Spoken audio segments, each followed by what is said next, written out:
दर्शकों, आप सभी ने बिहार में स्थित गया तीर्थ के बारे में तो सुना ही होगा, जिसे हिंदू धर्म में मोक्ष स्थली भी कहा जाता है। और यही कारण है कि हर वर्ष देश और दुनिया के अलग अलग भागों से लाखों हिंदू गया में आकर अपने परिवार के मृत व्यक्ति की आत्मा की शांति और मोक्ष की कामना से श्राद्ध, तर्पण और पिंडदान करते हैं। ऐसा माना जाता है कि गया धाम में पिंडदान करने से 108 कुल और 7 पीढ़ियों तक का उद्धार हो जाता है। गरुड़ पुराण में गया को विश्व में पितरों की मुक्ति के लिए सर्वश्रेष्ठ तीर्थ स्थल माना गया है। वैसे तो पूरे साल गया जी में पिंडदान किया जाता है, लेकिन पितृपक्ष के दौरान पिंडदान करने का अलग महत्व हिंदू शास्त्रों में बताया गया है। तो आइए जानते हैं कि पितृपक्ष में गया में पिंडदान करने से पितरों को कैसे सदा के लिए मुक्ति मिल जाती है और किस असुर के नाम पर इस पवित्र तीर्थ स्थल का नाम गया पड़ा, जिसका वर्णन गरुड़ पुराण में किया गया है। नमस्कार दर्शकों, द डिवाइन टेल्स पर आपका स्वागत है। गरुड़ पुराण के आधार कांड में वर्णित कथा के अनुसार जब ब्रह्मा जी सृष्टि की रचना कर रहे थे, उस समय असुर कुल में गया नाम के एक असुर की रचना हो गई। क्योंकि वह किसी असुर स्त्री की कोख से जन्म नहीं लिया था, इसलिए उसमें असुरों वाली प्रवृत्ति नहीं थी। इसलिए उसने सोचा कि अगर वह कोई बड़ा काम नहीं करेगा तो उसे अपने कुल में कोई भी सम्मान नहीं करेगा। यही सोचकर वह भगवान विष्णु की घोर तपस्या करने लगा। कुछ समय पश्चात गयासुर के कठोर तप से भगवान श्री विष्णु जी प्रसन्न होकर उसके समक्ष प्रकट हुए और उसे वरदान मांगने को कहा। तो गयासुर ने मांगा कि आप मेरे शरीर में वास करें और जो मुझे देखे उसके सारे पाप नष्ट हो जाएं, वह जीव पुण्यात्मा हो जाए और उसे स्वर्ग में स्थान मिले। भगवान ने उसे वह वर दे दिया और वहां से अंतर्धान हो गए।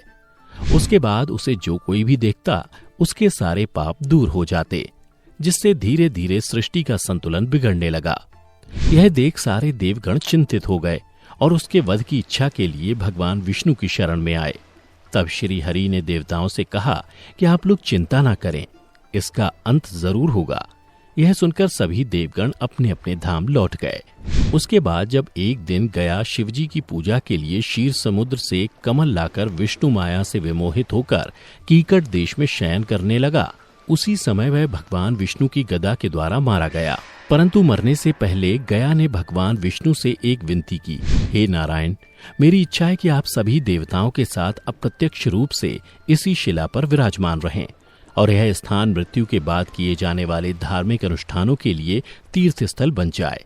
श्री विष्णु ने कहा, गया तुम धन्य हो, तुमने लोगों के जीवित अवस्था में भी कल्याण का वरदान मांगा और मृत्यु के बाद भी मृत आत्माओं के कल्याण के लिए वरदान मांग रहे हो। उसके बाद भगवान ने आशीर्वाद दिया कि जहां गया स्थापित हुआ वहां पितरों के श्राद्ध, तर्पण आदि करने से मृत आत्माओं को पीड़ा से मुक्ति मिलेगी। गरुड़ पुराण की माने तो तभी से वहां पितरों का श्राद्ध होने लगा, जिससे कि उन्हें जीवन मरण के चक्र से मुक्ति मिल सके। और आज भी भगवान विष्णु मुक्ति देने के लिए गदाधर के रूप में गया में स्थित हैं। उसके बाद पितामह ब्रह्मा ने गया तीर्थ को श्रेष्ठ जानकर वहां यज्ञ किया और ऋत्विक रूप से आए ब्राह्मणों की पूजा की। ब्रह्मा ने वहां रसवती अर्थात जल से परिपूर्ण एक विशाल नदी, वापी, जलाशय आदि तथा विविध भक्ष्य भोज्य फल आदि और कामधेनु की सृष्टि की।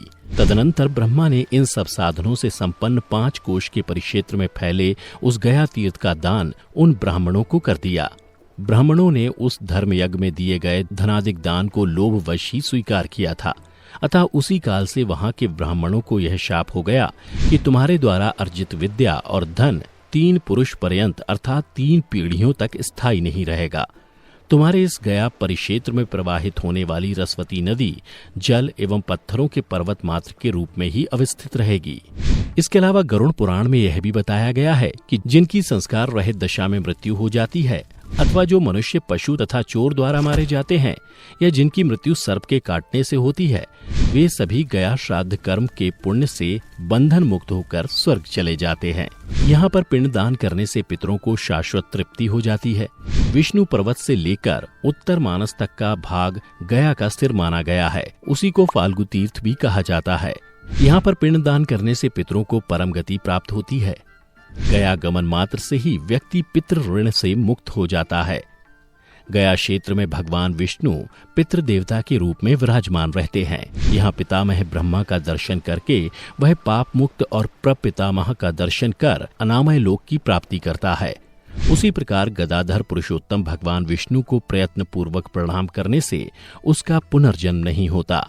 इतना ही नहीं, जो मनुष्य गया तीर्थ में मौनादित्य और महात्मा कनकार का दर्शन करता है वह पितृ ऋण से विमुक्त हो जाता है और ब्रह्मा की पूजा करके ब्रह्मलोक को प्राप्त करता है। और जो मनुष्य प्रातःकाल उठ करके गायत्री देवी का दर्शन कर विधि विधान से प्रातःकालीन संध्या संपन्न करता है उसे सभी वेदों का फल प्राप्त होता है। जो व्यक्ति मध्याह्न काल में सावित्री देवी का दर्शन करता है वह यज्ञ सरस्वती देवी का दर्शन करता है, उसे दान का फल प्राप्त होता है। यहाँ पर्वत पर विराजमान भगवान शिव का दर्शन करके मनुष्य अपने पितृ ऋण से विमुक्त हो जाता है। यहाँ प्रभास तीर्थ में प्रभासेश्वर शिव का दर्शन लाभ करके मनुष्य परम गति को प्राप्त होता है। इसके अलावा गया में स्थित कई तीर्थों का वर्णन भी गरुड़ पुराण में किया गया है, जिनके अनुसार हंस तीर्थ स्नान करके मनुष्य सभी पापों से मुक्त हो जाता है। कोटि तीर्थ, गायलोक, वैतरणी और गोमक तीर्थ में पितरों के लिए श्राद्ध करने पर मनुष्य अपने 21 पुरुष पर्यंत को ब्रह्मलोक ले जाता है। ब्रह्म तीर्थ, राम तीर्थ, अग्नि तीर्थ, सोम तीर्थ और रामहद तीर्थ में श्राद्ध करने वाला अपने पितरों को ब्रह्मलोक प्राप्त कराता है और उत्तर मानस तीर्थ में श्राद्ध करने पर पुनर्जन्म नहीं होता। दक्षिण मानस तीर्थ में श्राद्ध करने से श्राद्ध करने वाले अपने पितरों को ब्रह्मलोक पहुंचाते हैं। स्वर्ग द्वार तीर्थ में श्राद्ध करने से भी श्राद्धकर्ताओं के पितृजन ब्रह्मलोक को जाते हैं।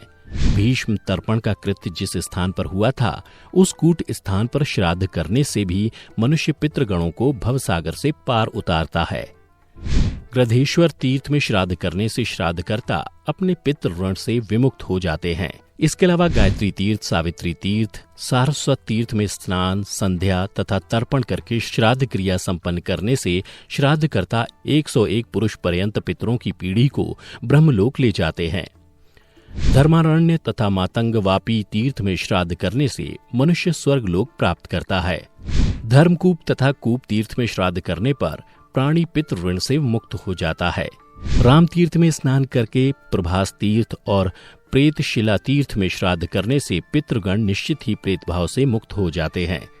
ऐसा करके वह श्राद्धकर्ता अपने 21 कुलों का उद्धार करता है। गया क्षेत्र में स्थित धर्मपृष्ठ, ब्रह्मसर, गया शीर्ष तथा अक्षयवट तीर्थ में पितरों के लिए जो कुछ किया जाता है वह अक्षय हो जाता है। गया तीर्थ में दिन तथा रात में कभी भी श्राद्ध किया जा सकता है। इसलिए दोस्तों, अगर आप भी अपने पितरों को जन्म मरण के चक्र से मुक्ति दिलाना चाहते हैं तो पितृपक्ष के दौरान गया जाकर पिंडदान अवश्य करें। और अगर आपको हमारी ये कथा पसंद आई हो तो ज्यादा से ज्यादा लाइक और शेयर करें। साथ ही ऐसी पौराणिक और आध्यात्मिक जानकारी के लिए हमारे चैनल द डिवाइन टेल्स को अभी सब्सक्राइब कर लें। आज की वीडियो में इतना ही। अब हमें दें इजाजत। आपका बहुत बहुत शुक्रिया।